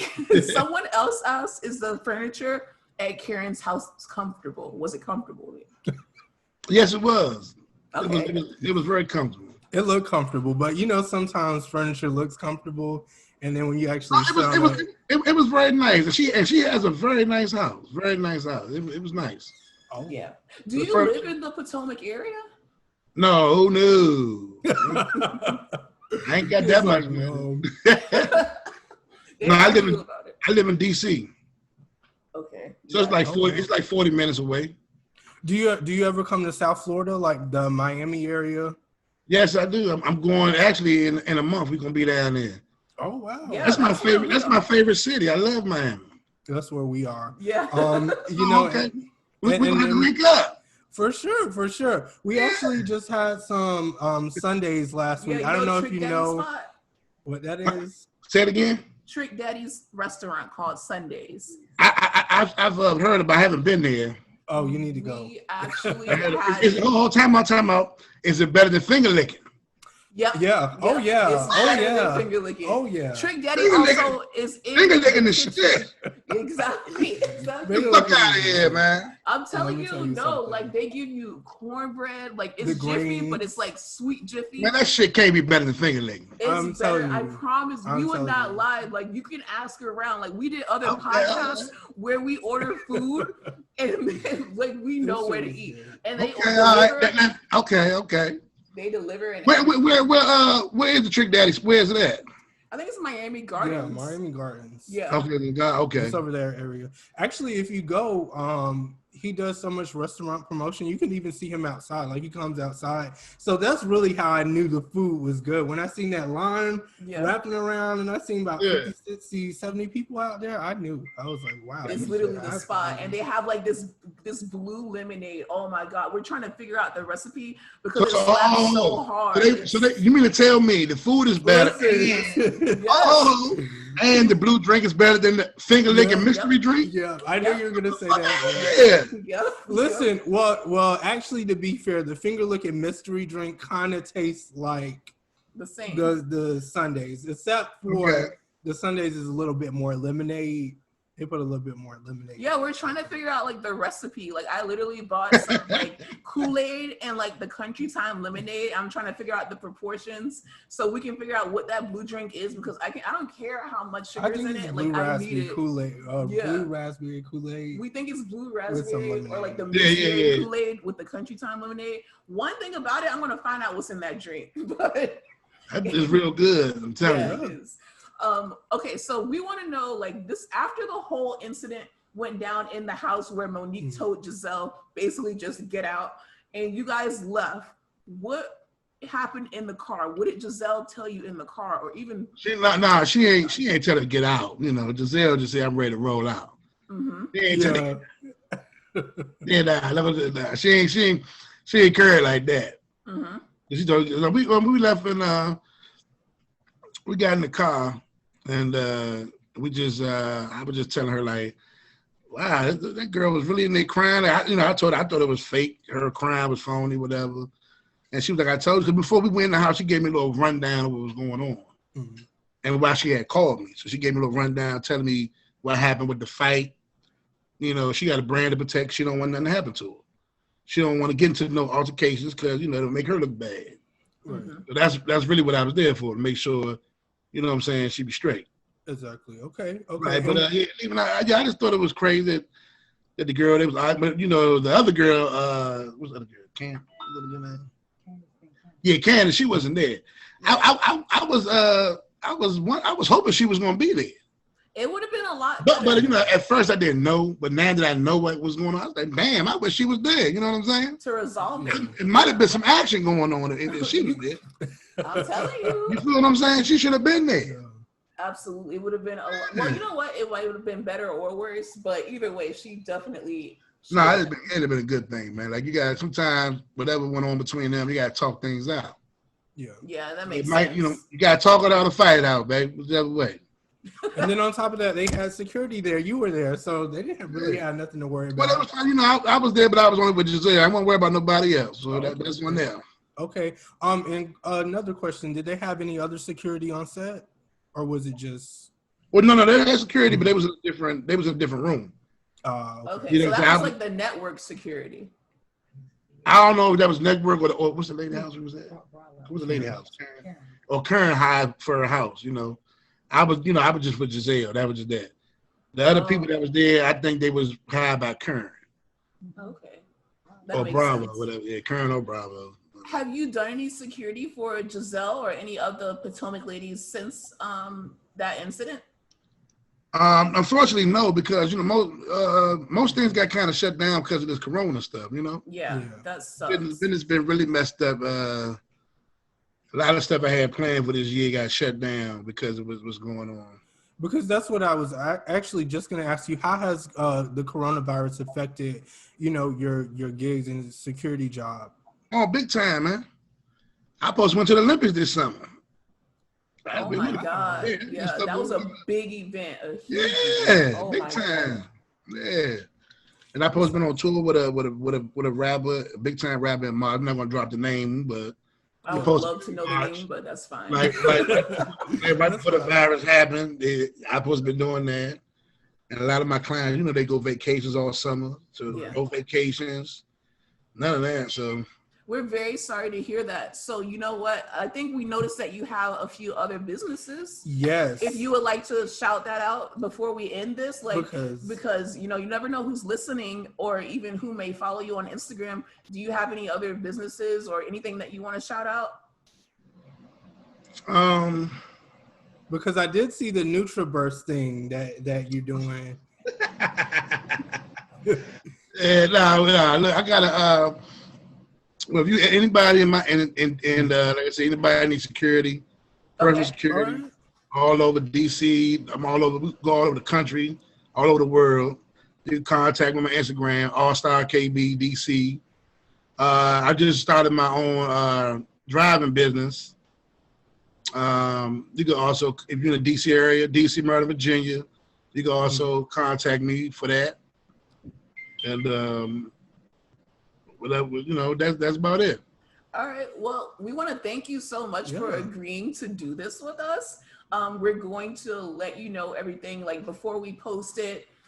Thank you for answering the fans' question. Thank you for answering our questions. Thank you for hopping on Zoom with us. And, you know, have a blessed day. And, you know, I'm sorry to hear about things affecting your business, but some things are going to come back to normal eventually, and it's going to come back to you tenfold.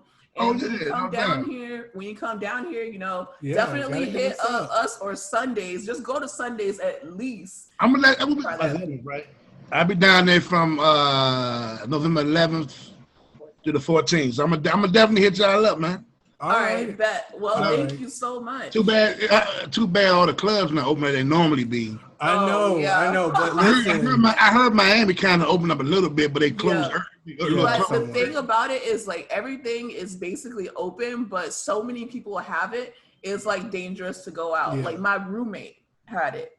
So, and I saw what it did to him, and he's a young guy. So, and he's still not 100% back, and he had it way back in like April or May, and he still doesn't feel the same. So this is something like that we saw firsthand that you can't play with, and everyone in Florida doesn't care about it. Everyone wants to party, they want to gather in places, but like it's out there. Like every day the numbers are going up, but you know, that's just a whole nother issue out there. But you know, try to stay safe. And thank you so much for like contacting us. Okay, yeah, no problem. You know how I found you, how I knew about you guys? Tell me. My cousin, she sent me a message or something on Instagram of somebody says whatever the picture they had me one is saying that we had robbed a KB confession or something like that. Yes, this is the KB. And she sent it to me. She was like, her friend sent it to her. She was like, "What? This is so funny." You know, everybody thinks, you know, it's such a joke. So I said, "All right, let me." So I clicked on the link and I looked at it and I saw what you guys said, and I just, you know, we just started talking like that. That's how I found y'all. Yeah, I couldn't even believe it. Because she told me yesterday, and she was like, "I got KB to come on." I'm like, "What?" Yes. Like we were just talking about this. Like it was nothing. So we appreciate that. We didn't think anything of it. No problem. It's you know, it's good fun. You know. Exactly. Look, y'all ever want to talk? You ever need me? I'm available. Don't you know? We might have you on at the end to recap the season. Yeah, that's cool. How you feel about things. Yeah. And you'll be one of our special guests again, because I know that people are going to love you because they wanted to hear from you since Sunday. They did. So, you know, we'll hit you up. You got to feed the streets, man. You got to feed the streets. I'm telling you. Give them what they want. Exactly. Thank you so much, KB. Bless you. Okay. I'm going to contact you after this, all right? Okay, no problem. Take care. Thank you so much.